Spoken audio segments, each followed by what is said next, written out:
Hey everybody, Matt with Occidental Nomad here. Just wanted to do the first clip of the cabin build. Decided to do a little bit of framing of the base here. So let's walk you over there and show you what I got going.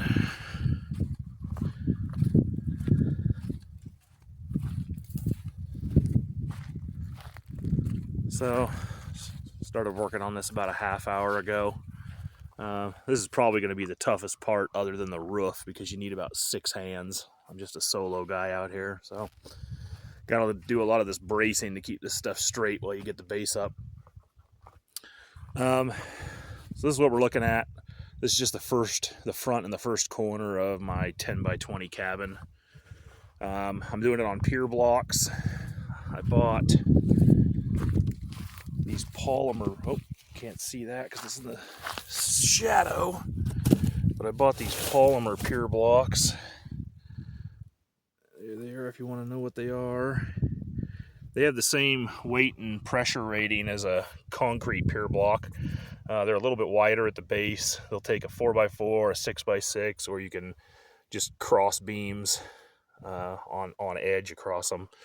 Buy them in singles or 8-packs. They cost about $10 a piece. So pretty much the same as a concrete block, but they actually have a warranty from the manufacturer. Can't do that with concrete because you never know what kind of conditions you're going to put concrete in, but figured these were lighter and lower profile, so I'd give them a try. So that's what I've got here. My rim joists are going to be 2x8 by 10s, so I got 10 feet across, and I'm going to have 2 boards going that direction for 20 feet. I'm doing about a foot off the ground. So I am not a construction person. I've just watched a lot of videos on YouTube mostly, so that's where I'm getting the ideas for all this, and I'm sure I'm going to make a lot of mistakes along the way. So I had to do some bracing here to keep these from flopping left and right and east and west and every other direction. But I'm trying to get them, trying to get the corners right, get these beams level. And of course, this is fairly level right here. I haven't done anything with base underneath these pads yet. This stuff is fairly easily and movable and liftable before I get the floor joists and the sheeting on. So I just want to kind of get a rough frame around this to make sure everything's in the right position, and then I'll lift each corner up and pour some rock and stuff. The ground around here is, some of it's hard pack, some of it's fairly soft, but it's like even the soft stuff is only a couple inches of soft loose dirt, so I don't see any sinking issues. It's not a massive structure or anything by any means. So yeah, I'm gonna keep working on this. I'd like to get, by tomorrow, I'd like to get the entire perimeter of the pad up. So we're gonna have post and post in the corner, and then post and post at the far end. And I'm gonna have probably 1, 2, 3 center posts that'll connect to the floor joists. So, and then as far as these 4x4s at the corners, I could have made it a little bit easier on myself by cutting these down initially, but I don't know the exact height I need at each post because of this not being completely level. So I'm setting my height here, which is kind of this front is kind of the highest corner. It drops probably a couple inches going that direction. So I'm setting my height of a foot off the ground here, and then leveling to each corner. So this gap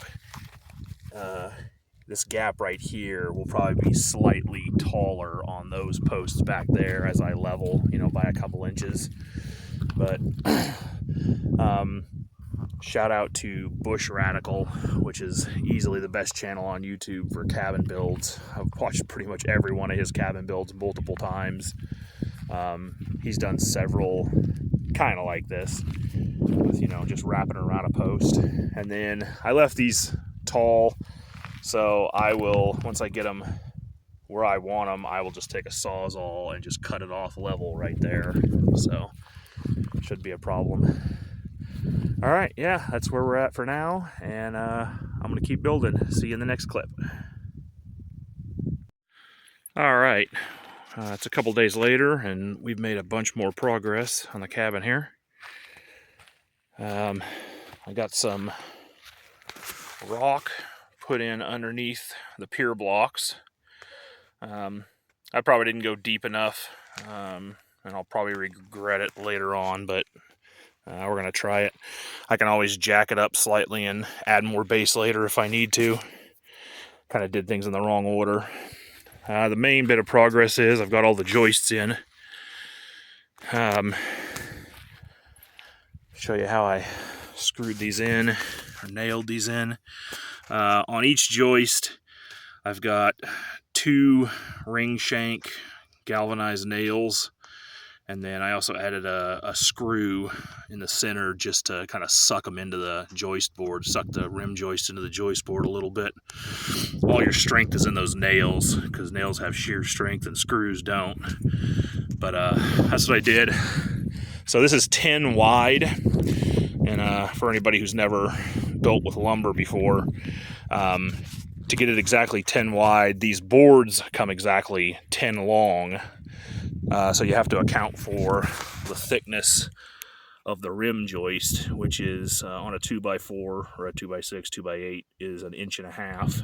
So you got 1.5 inches on that side, 1.5 inches on this side. So on your 10-foot joist, you have to cut off 3 inches to get them the right length. So 9 feet, 9 inches plus 1.5 inches and 1.5 inches. And then I was talking to somebody the other day who was asking what order I was going to put these in, whether I was going to put the joist hangers in first or nail the joists in from the side first. And from what I've seen, nailing them in from the side first is best, because you're standing right there and you can get, don't have very good, got shadows here, you can get this right here level. If you put the joist hanger in there first, you kind of have to make sure that that joist is totally flush with the bottom of the rim joist, and if you get them wrong, those joist boards will drop in and not be flush with the top. So it's easier just to put the joists in, and then as I have here, I started doing my joist hangers, and then just put the joist hangers in after. That way they just butt up against the bottom of the board and they're automatically flush. So yeah, that's where I am. I got to put the rest of these joist hangers in, and then I've got 2 or 3 center pier blocks I got to put in. And then after that, I'm going to kind of cheat on insulation. I didn't really feel like doing rolled fiberglass between the joists, because out here with all the critters, mice, rats, bugs, whatever, they like to get up there in the fiberglass, chew it up, and take it to make their nests and everything. So you kind of have to put, if the insulation sits in here, you have to put a little ledge along here and run plywood at the bottom of the joists to keep them from getting up into the insulation. And I just didn't really feel like doing that. So I'm just going to take some of this Reflectix insulation. It doesn't have a ton of R value, but it gives me a little bit of a vapor barrier and a little bit of insulation. And I'm just going to roll it all the way across the top of the joists, just how the floor boards are going to go. And then my flooring will go right over the top of it. So give me a little bit of insulation. And then if I really feel like it later on, I've got this a foot off the ground here at this end. It's more like 16 inches down on that end. if it becomes a real pain, I can always crawl underneath there and put insulation in from the bottom. Once again, probably something I might regret, but I'm on kind of a timeline here. So yeah, so once that insulation's across the top, actually before that I have to cut these 4x4s off. So cut the vertical 4x4s off flush, run the insulation, the reflectix across the top, and then my my flooring plywood will go across that. And then after that, it'll be time to start the walls. So it'll be nice to have the base done here pretty soon. All right, see you in the next clip.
Okay, finally got all the joist hangers in, and I had to take a little bit of a break because we had a bunch of wind kick up. Supposed to be a little bit of rain mid today, and I got dripped on a little bit, but it's not too bad. A couple dark clouds out here. Since I was working on the joists, I decided to go one step further. I'm putting a approximately 6x9 deck on the front of the cabin. I originally wasn't going to put it on there until it was totally built, but since I'm already working on joist hangers and I've got my 2x6s over here, I figured I'd get it done. So I'm going to attach it right to the front here. I've got my joist hangers for the deck attached to that rim joist. I'm cutting my boards right now. It's going to have 7 joists, 68.5 inches long, with a front board to make it stick out 70 inches. I was going to go 6 feet, but I'm going to use 2x4s for the deck planking. So I just did multiples of 3.5 inch wide boards. So 70 will be just perfect. Be 20 boards deep.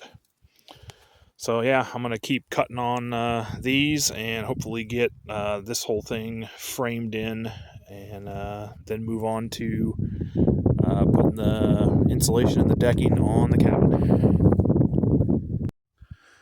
Okay, we got all the joists and everything done, and I got my 4x4s cut off. I got additional supports put here, 3 and 4. So everything's flat now, and I'm ready to attach some of this insulation. Like I said before, I don't know how much this is going to help, but it's better than nothing. So I've got it stapled down on this edge already, just so it wouldn't blow away while I set up here. And I'm going to unroll that and run it all the way down. Get you set up here so you can see. All right, let's do this.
you know, none of these lines are perfectly straight. So we get a little bit of twisting here, but that's all right.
All right, so pretty simple. That's one run. There's a few little tiny creases in it, but once I lay the floor sheathing down, it won't be a problem at all. So I'm gonna get that cut off on the end, and then I think I got 2 more runs I have to do here to cover the whole top. So get back with you in a minute. All right, I got my first 2 sheets of tongue and groove plywood laid down here.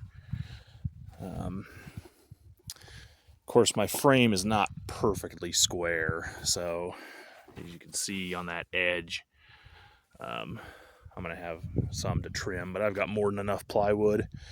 So I got it square along this edge.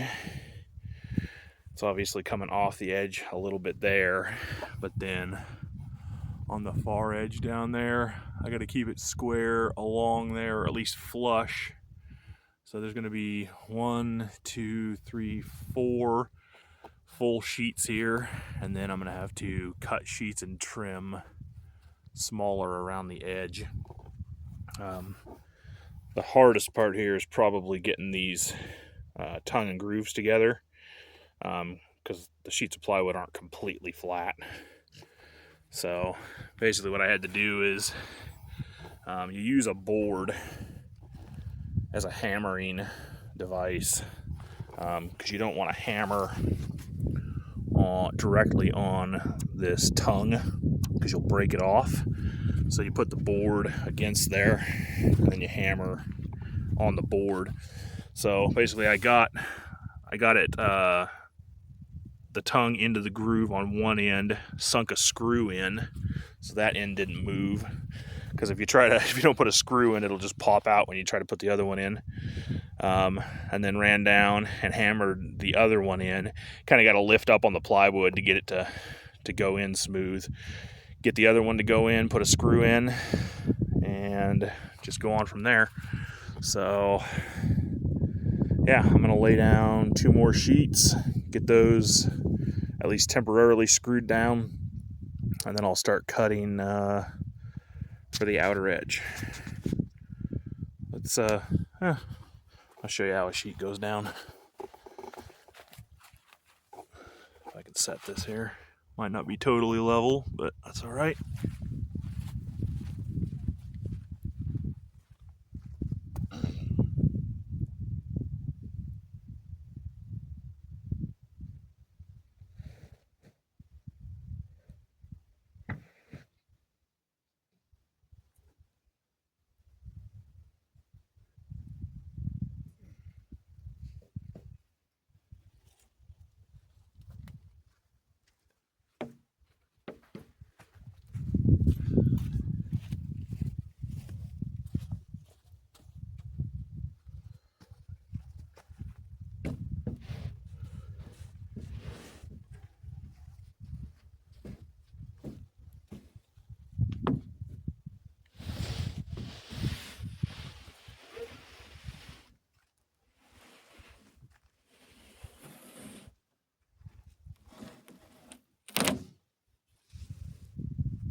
All right,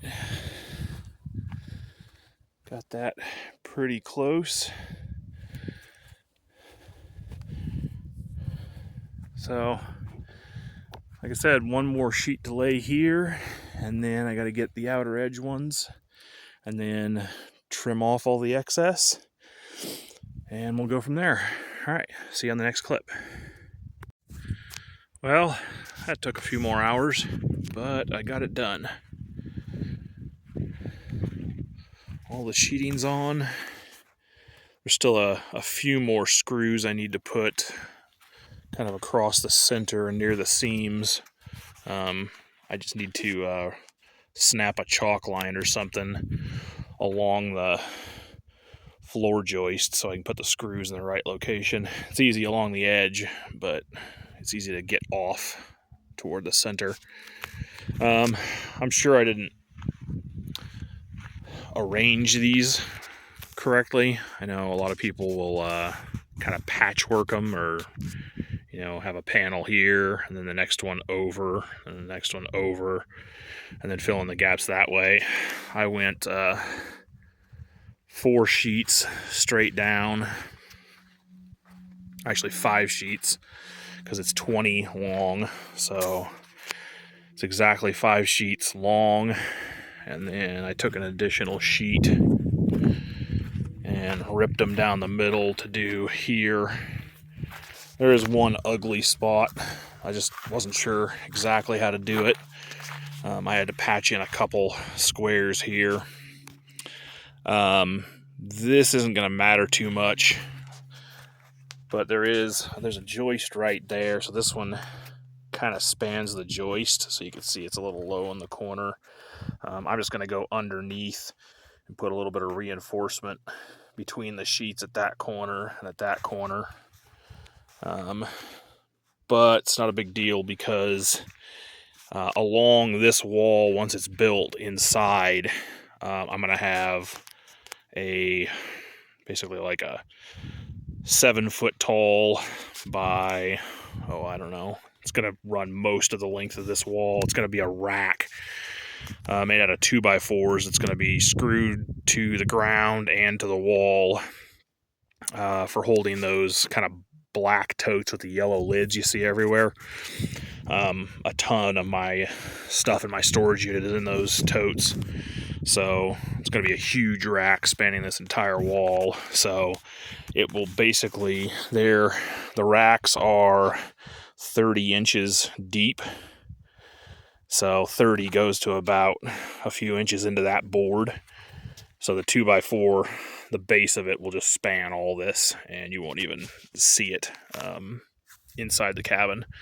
And then the main living area will be these 5 main sheets. I'll do another video here in a few showing my layout, but yeah, that's it for now. See you on the next clip.